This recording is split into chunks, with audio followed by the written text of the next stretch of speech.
So today's first job is we've got a skip around the front and we're basically going to fit it.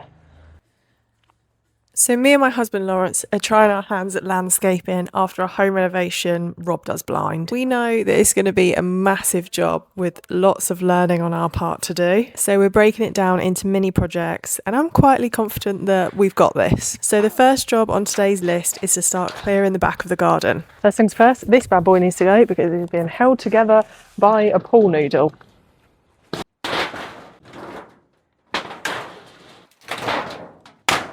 You can see that is terribly secure. I'm just gonna make my way around, putting it all inside.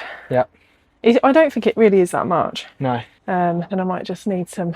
I think I could take all this apart. It's just screws, isn't it?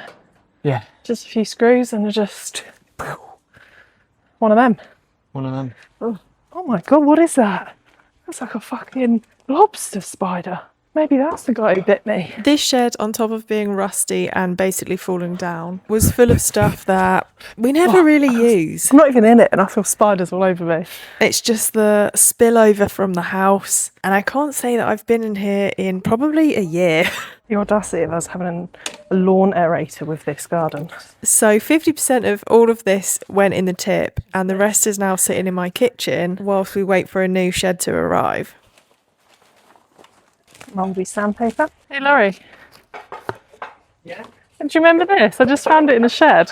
Yeah, we made a list of all the places that we wanted to go before. It says before we're ready. Is that before we're ready for kids? I'm not sure.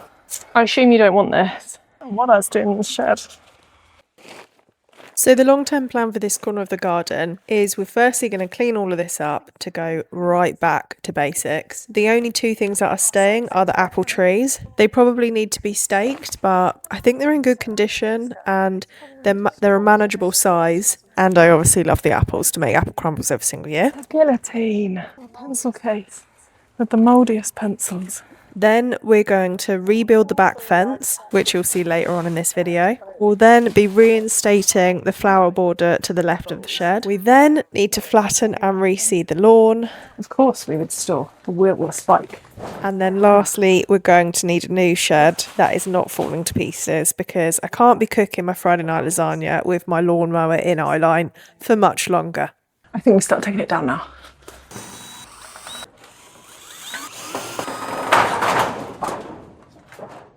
I wasn't expecting that. I was going for the very careful approach where we remove all of the screws and then carefully take it apart panel by panel until Lawrence wanted to get involved. Laura's going to come and save the day. Watch him get it down in one screw. So noisy, this metal. I think I must have loosened it all up for him because that looked far too easy. Well, it's gone. And with the shed gone, the back fence looked bloody awful, to put it politely. And it really took no effort at all to take it down as it was fully rotten. Already, this space is looking so much better that you know already what the next job is. Don't really know how to build a fence, but I guess today's the day we're going to figure it out. I bought 7 posts, 1.8 metres in height and 70 centimetres width.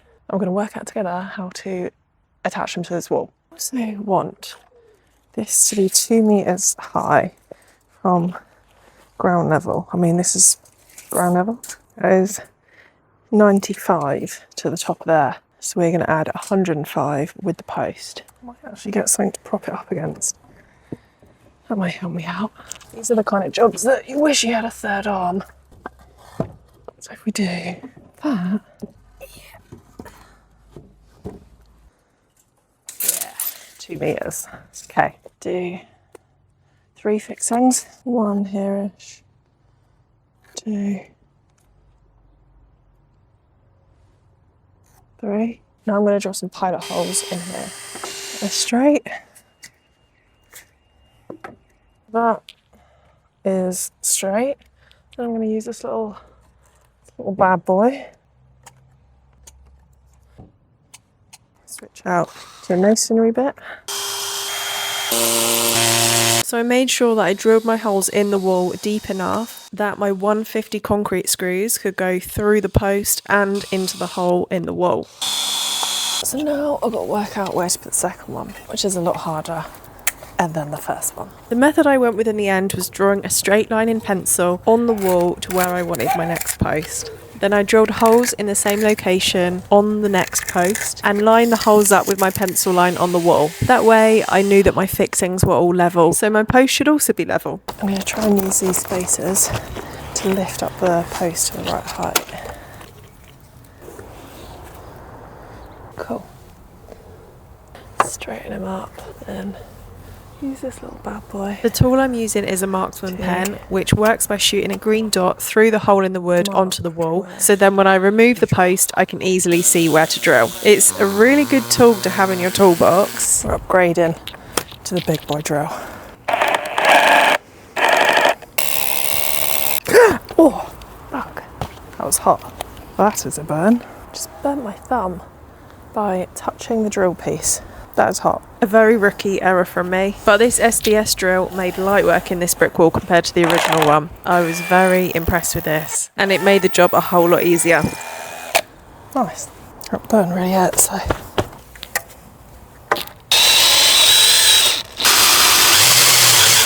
Let's see how straight this is. Oh yeah. Then I just continued the process, adding a post to every, I think it was about 1.2 metres along the wall. Then it was time to get the horizontal battens in. Right.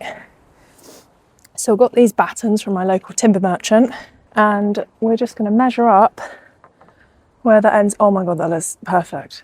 Oh my god. Are you seeing that? Yeah. How do I get luck like this? This wasn't planned again, but that is 1, 2, 3, 4, 5. Hits exactly the 5th post with no cuts. What a miracle. It's going to be quite difficult with one person. If only I had a third hand, that would be useful right now. Yeah, I really don't know how to do this.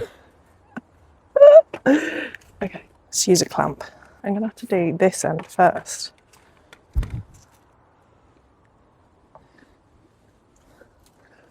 She's clamped. Oh, that's far away. She needs to go that way. Oh yeah, that's pretty good.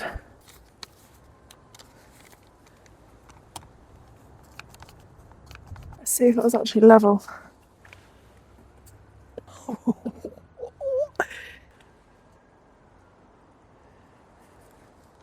That is not bad.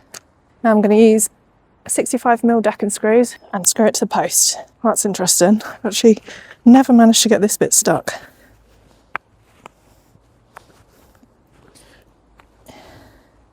Okay, we'll be getting a new drill bit then. New drill piece acquired. Let's try again. And we just keep doing that. I'm hoping I can then use the scrap bits from the trellis.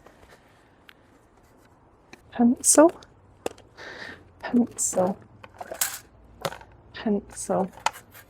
I know you're here. I know you're here. Where are you? Pencil. What's my pencil? Within seconds of being out here.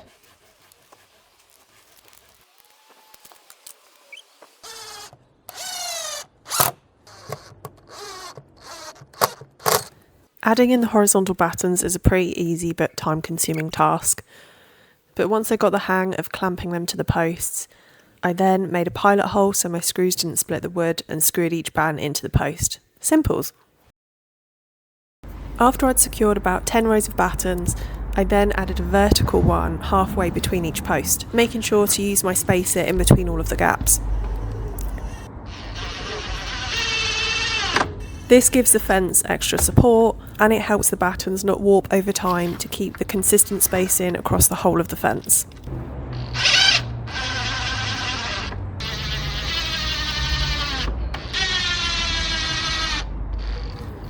On the final day of the fence build, I had my assistant back, which did make the process so much quicker. We made a little production line of I cut all of the battens to size whilst Lawrence secured them to the post. Having that extra pair of hands to hold everything in place while we screw it in is actually really handy with this job. Then we continued going down the fence until we hit a point that we were happy with. I still wanted to see some of that brickwork underneath. I think it adds a little bit of character, and I'm going to try and clean that up in the following weeks. Then I sliced off the supporting batten that we added in, and that's it. There we go. I think it makes so much difference to the back of the garden. So next up, we've still got a lot of clearing out to do, and we probably have to address those 2 big giant mounds that are on the lawn. So next up is a bit of gardening with creating some beds, creating a flat garden, maybe thinking about a lawn. And I hope you've enjoyed this episode, and I'll see you there. I think it's going to be a lot of work for no reason. Yeah. That's what I think. That's what I always think. Right, what can we